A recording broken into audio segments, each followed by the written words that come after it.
Okay, so the entire world of finance is going through this huge shakeup right now.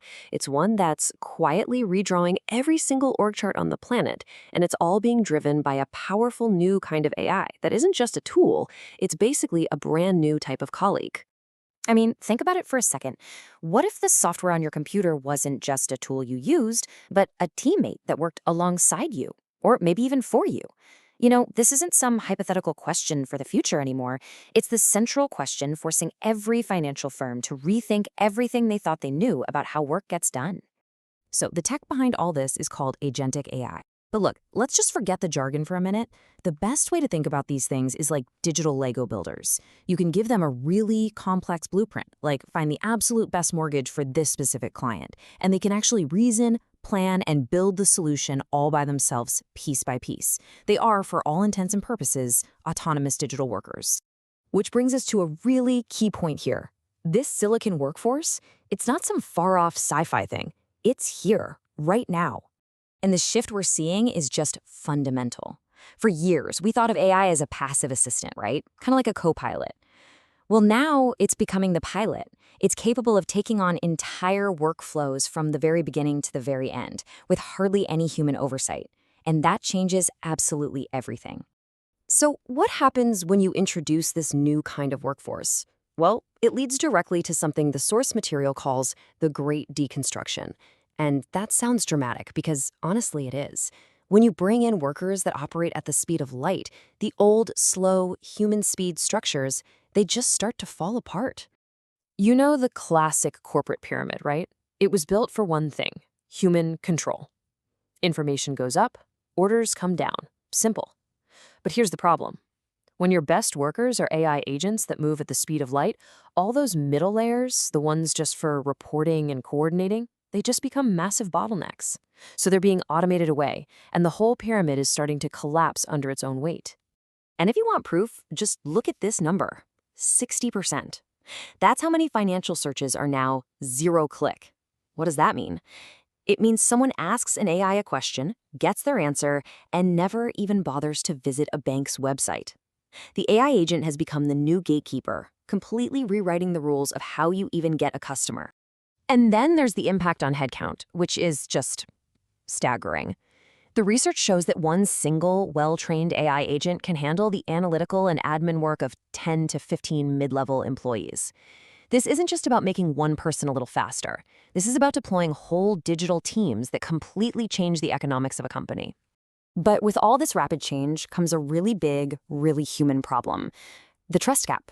You've got executives racing to bring in AI, but their own employees, they're not buying it. Not at all. A mind-blowing 73% of employees do not trust their companies to use AI responsibly. The people on the front lines feel left behind by these new systems, and that creates a ton of internal friction. Okay, so if the old pyramid is crumbling, what's going to replace it? This is where things get really interesting because we're not just talking about destruction, we're talking about building something entirely new from the ground up. I mean, just look at the contrast here. The old pyramid, it was all about command and control, counting heads. This new model, the hybrid bullseye, is all about one thing: delivering value. The focus completely shifts from how many people do you manage to what's the total human AI capacity you can bring to a problem. And leadership, it's not about being a supervisor anymore. It's about being an orchestrator. So how does this bullseye thing actually work? It's pretty cool. Imagine a target. Right in the center, at the bullseye, is the customer. Then in the next ring out, you have your human experts, people from risk, sales, compliance, all working together to solve that customer's unique problems. And that outer ring? That's the AI, the silicon workforce. It's handling all the routine stuff, the data pulls, the status updates, basically clearing away all the noise so the humans can focus on the work that really matters.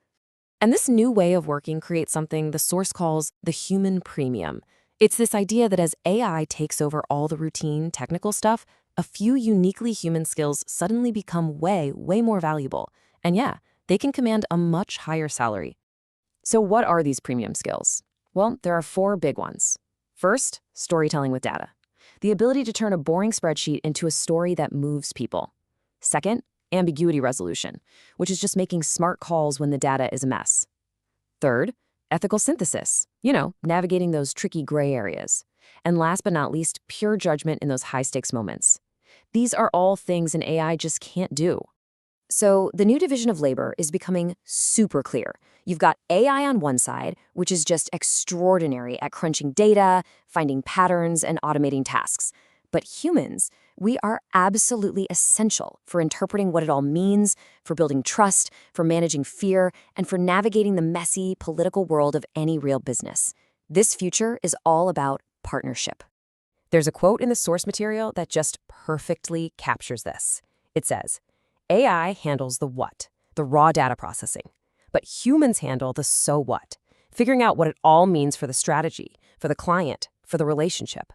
That's where the real value gets created. Okay, so this all sounds great, but it brings us to the biggest, most important question of all. With these incredibly powerful autonomous systems, how do we make sure that humans actually stay in control?